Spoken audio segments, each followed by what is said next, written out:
ഇന്ന് ഒ പിയിൽ കൂടുതലായിട്ട് കണ്ടുവരുന്ന ഒരു ബുദ്ധിമുട്ടാണ് മരവിപ്പ്, തരിപ്പ്. അത് കാലുകളിലുണ്ടാവും, കൈകളിലുണ്ടാവും, പല ഭാഗങ്ങളിലായിട്ട് പലരും പറയുന്നുണ്ട്. 50 വയസ്സിൻ്റെ മുകളിലാണ് സ്ഥിരമായിട്ട് കണ്ടിരുന്നത്. ഇന്ന് 30 വയസ്സ് കഴിഞ്ഞവരിലെ സ്ത്രീകളിലും പുരുഷന്മാരിലും ഒരേ ഒരളവിൽ കണ്ടുവരുന്ന ഒരു ബുദ്ധിമുട്ടാണ്. അപ്പോൾ ഇതെന്താണെന്ന് ചിന്തിച്ചിട്ടുണ്ടോ? എന്തുകൊണ്ടാണ് ഈ തരിപ്പും മരവിപ്പും വരുന്നത്?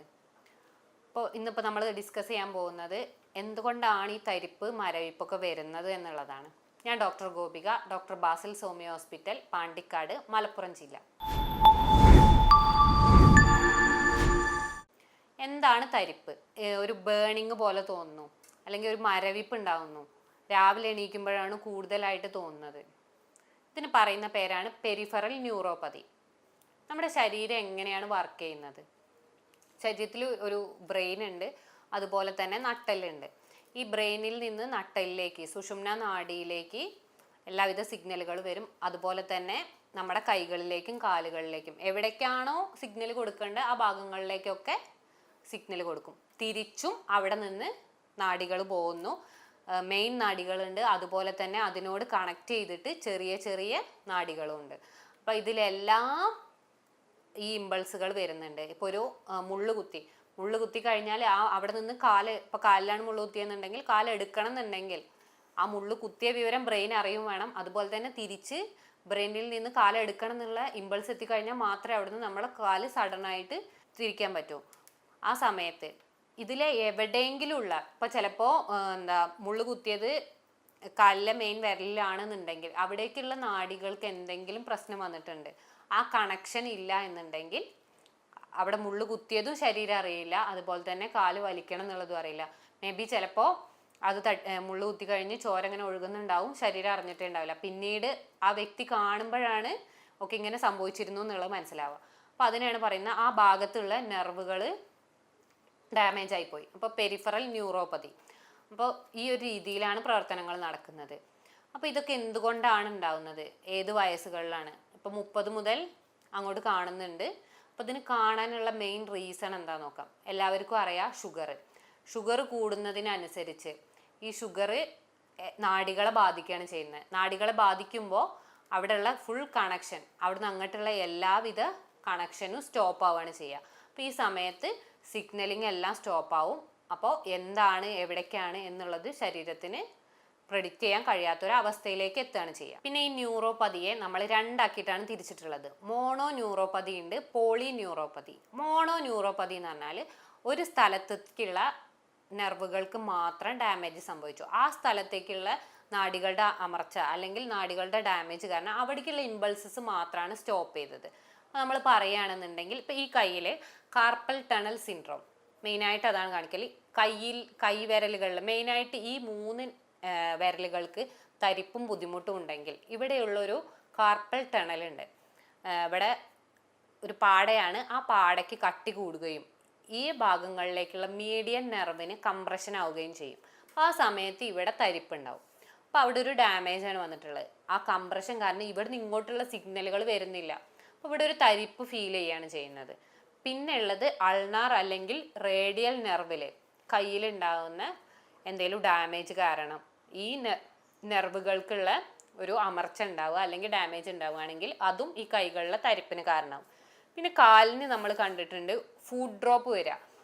കാല് ശരിക്കും നിൽക്കേണ്ടതിന് പകരം ഇങ്ങനെ ഒരു ഒടിവ് പോലെ നിൽക്കുന്നുണ്ടെങ്കിൽ അപ്പോൾ ഈ സമയത്ത് അവിടുത്തെ പെരോനിയൽ നെർവ് ഉണ്ട്, ആ നെർവിന് വന്ന ഡാമേജ് ആണെങ്കിലാണ് ആ ഫുഡ് ഡ്രോപ്പ് വരാം. അപ്പോൾ അത് ആ ഭാഗങ്ങളെ മാത്രമാണ് ബാധിക്കുന്നത്, ശരീരത്തിൻ്റെ വേറൊരു ഭാഗങ്ങളെയും ബാധിക്കുന്നില്ല.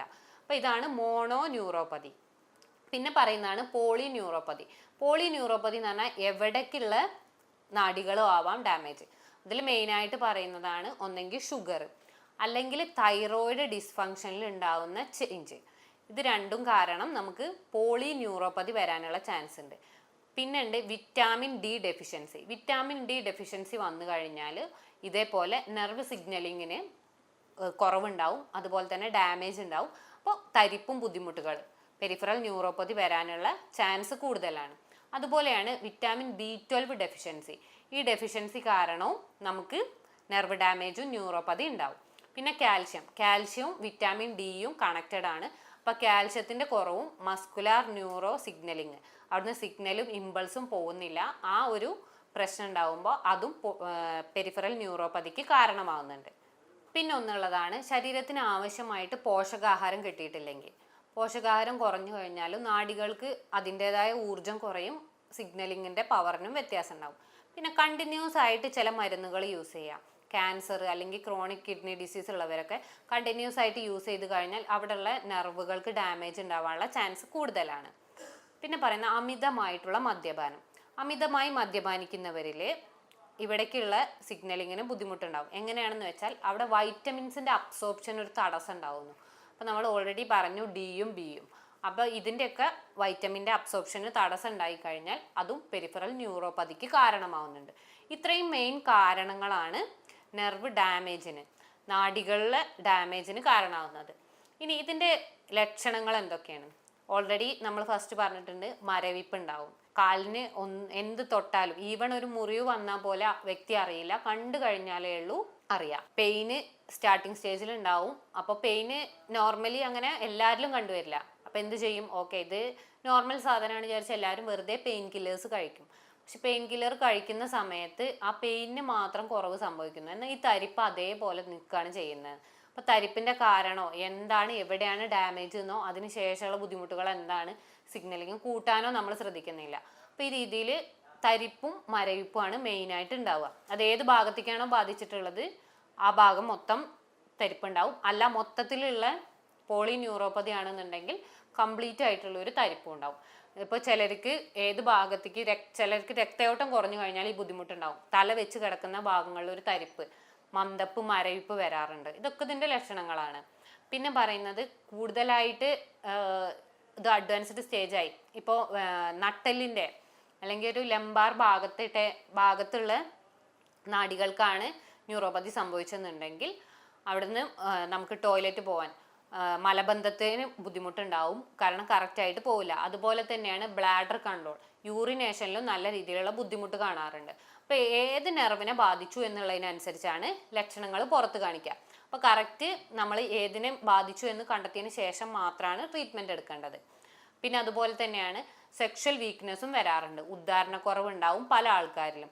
ഈ രീതിയിൽ പല ലക്ഷണങ്ങളായിട്ട് പുറത്ത് വരാറുണ്ട്. ചിലർക്ക് തല കറക്കുണ്ടാവും, തലയ്ക്ക് മരവിപ്പ് ഉണ്ടാവും, തലവേദനയായിട്ട് വരാറുണ്ട്.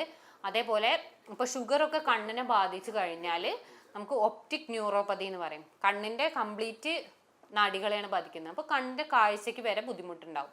അതുപോലെ തന്നെയാണ് കാലിനെ ബാധിച്ചു കഴിഞ്ഞാൽ ഈവൻ ഷുഗർ അത്രയും ഹൈ ആയിട്ടുണ്ടെന്നുണ്ടെങ്കിൽ അവിടെ ഗാംഗ്രീനും ഒരു ചെറിയൊരു മുറിവ് വന്ന് അതിൻ്റെ അഡ്വാൻസ്ഡ് സ്റ്റേജിൽ അത് മൊത്തത്തിൽ പഴുത്ത് കഴിഞ്ഞാലും ആൾക്ക് പ്രശ്നമില്ലാത്ത രീതിയിലായിട്ടുണ്ടായിരുന്നു. കാരണം അവിടേക്കുള്ള ഒരു സെൻസേഷനും കിട്ടുന്നില്ല. ആ സമയത്തൊക്കെ നമുക്ക് കാല് മുറിച്ച് കളയേണ്ട ഒരു അവസ്ഥയിലേക്ക് എത്തും. അപ്പോൾ ഈ ഒരു സ്റ്റേജ് നമ്മൾ തടയാൻ വേണ്ടിയിട്ട് നമ്മൾ ഇതിൻ്റെ സ്റ്റാർട്ടിങ്ങിൽ തന്നെ തരിപ്പ് ചെറിയ രീതിയിൽ വരുമ്പോൾ തന്നെ എന്താണ്, എവിടെ നിന്ന് തുടങ്ങുന്നുണ്ട്, കറക്റ്റായ രീതിയിൽ നമ്മൾ ഡയഗ്നോസ് ചെയ്തിട്ട് വേണം ഇത് ട്രീറ്റ്മെൻറ്റ് എടുക്കാൻ. ഡയഗ്നോസ് ചെയ്യാൻ വേണ്ടി നമ്മൾ 2 കാര്യങ്ങളാണ്. ഒന്ന് ഇലക്ട്രോ മയോഗ്രാം എന്ന് പറഞ്ഞ ടെസ്റ്റും ചെയ്യും. അതുപോലെ തന്നെ നെർവ് കണ്ടക്ഷൻ വെലോസിറ്റി ടെസ്റ്റ്.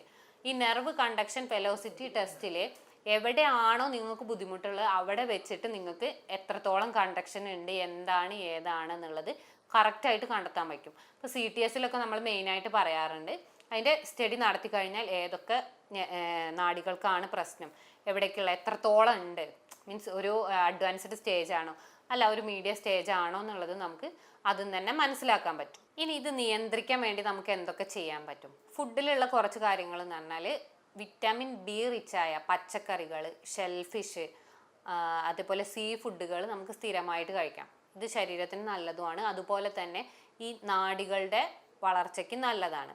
പിന്നെയാണ് ബ്രോക്കോളി പോലത്തെ ഉള്ള ഫുഡുകൾ, അതുപോലെ നട്ട്സ്, പീനട്ട്സ്, വാൾനട്ട്സ്, ഇതൊക്കെ നെർവുകൾക്കും നല്ല രീതിയിലുള്ള ഉത്തേജനം കൊടുക്കുന്നതുകൊണ്ട് നിങ്ങൾക്ക് ഡെയിലി കുറഞ്ഞ രീതിയിൽ യൂസ് ചെയ്യാവുന്നതാണ്.